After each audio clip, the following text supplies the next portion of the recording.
Salut tout le monde, j'espère que vous allez bien. Bon, alors, je reviens pour la suite des History. Donc cette fois-ci on va s'occuper de la saison 2. J'ai mes notes parce que les noms taïwanais je n'y arrive toujours pas. Et c'est parti. Alors History 2 compte cette fois-ci 2 histoires. La première s'appelle Right or Wrong. Elle est sortie entre le 30 janvier 2018 et le 21 février 2018 et compte 8 épisodes de 25 minutes.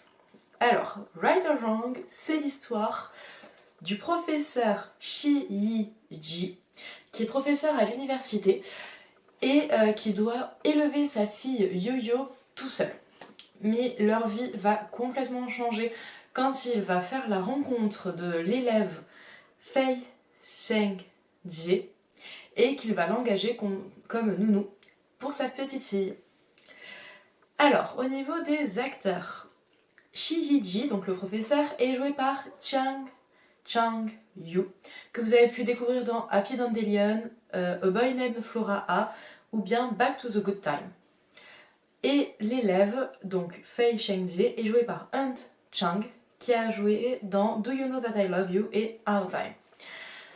Pour cette série, en ce qui concerne ses points faibles et ses points forts. Alors, pour commencer par les points faibles, je pense que son plus gros point faible, c'est le fait que la différence d'âge et la relation professeur-élève semblent ne déranger personne.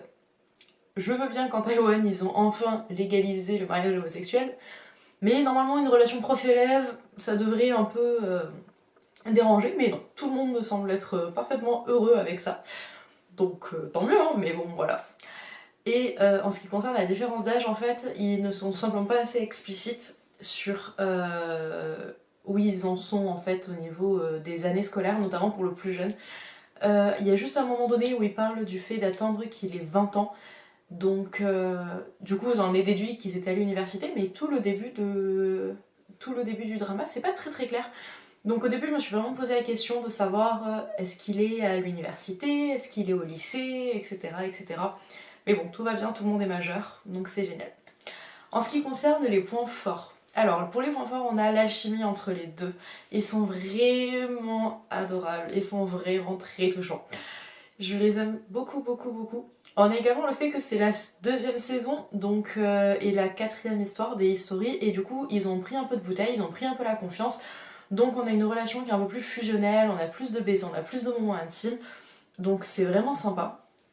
Également le fait qu'on se retrouve avec un couple homosexuel qui élève une petite fille. Et ça c'est ouais. En plus la petite fille est vraiment adorable, elle ressemble beaucoup trop à son papa, elle est trop mignonne. On a également les personnages secondaires qui sont vraiment excellents, notamment les deux amis de l'élève qui sont vraiment très très drôles. La fille qui supporte la relation à fond mais qui n'hésite pas à taper son pote en disant bon là tu fais le con donc ça suffit, tu te calmes, t'arrêtes de déconner. Donc c'est vraiment super cool. J'ai vraiment aimé ce drama pour toutes ces raisons-là. Et donc je vous encourage à aller le voir. Ensuite, on a du coup la deuxième histoire de History 2 qui est sortie entre le 6 mars 2020 et le 28 mars 2020. Il compte 8 épisodes de 25 minutes également. C'est l'histoire de Xia Yu Yao, qui se retrouve obligé de changer de lycée et d'intégrer l'équipe de volleyball de son nouveau lycée, poussé par le capitaine de l'équipe qui s'appelle Liu Zixuan. Et en fait, il va naître une relation entre eux qui est assez conflictuelle, surtout au début. Ils se disputent tout le temps, ils se bagarrent tout le temps. Liu Zixuan, donc le capitaine, est joué par Fan Ji-fun, que vous avez pu voir dans All the Bell Ring, Yuan Lai Shi Ai et At Café 6. Ensuite, le nouveau, donc Xia Ya Yao, est joué par Zach Lu et il a joué dans beaucoup trop de dramas différents. J'ai même pas noté la liste, tellement il y en a énormément, donc vous allez souvent le retrouver dans des dramas taïwanais. Donc c'est trop bien. Alors, idem, je vais commencer par les points faibles de ce drama. Alors, ce qui m'a posé un peu problème, c'est... Enfin, que j'ai trouvé... Pas problème, mais que j'ai trouvé un peu dommage, c'est que on sort de Right or Wrong avec une relation ultra fusionnelle, des baisers, des moments ultra intimes, etc. Et j'ai l'impression qu'avec Crossing the Line, ils sont revenus un peu en arrière, puisque ce sont deux élèves très timides. Après, puisqu'ils sont tous les deux au lycée, je suis plutôt indulgente puisque bah oui, c'est effectivement on est jeune, on découvre, donc on n'ose pas trop montrer. Une autre des choses qui peut paraître un peu bizarre, c'est la relation entre les demi-frères. Je suis habituée avec les boys love à tomber sur des relations entre demi-frères, mais donc là c'était l'un des premiers que je voyais, je pense. Donc ça peut gêner certaines personnes. Après, ils sont pas demi-frères de sang, hein, ils sont demi-frères de remariage. Ils n'ont jamais vécu ensemble, enfin ils n'ont pas grandi ensemble. Ils se sont connus assez tardivement. Donc voilà, ça peut se comprendre. Après, on avait déjà cette relation là de demi-frère, un peu comme dans Love by Chance en fait. Donc voilà, juste, je vous préviens parce que je sais que ça peut déranger certaines personnes. Comme ça, vous êtes au courant. Ensuite, en ce qui concerne les points forts de ce drama, c'est que quand même leur relation est vraiment mignonne. Ce sont des lycéens, donc du coup ils découvrent un peu, ils sont un peu hésitants, mais ils ont tous les deux un caractère qui fait que bon quand même ils ont envie d'y aller. Ils m'ont assez surpris dans leur prise de décision.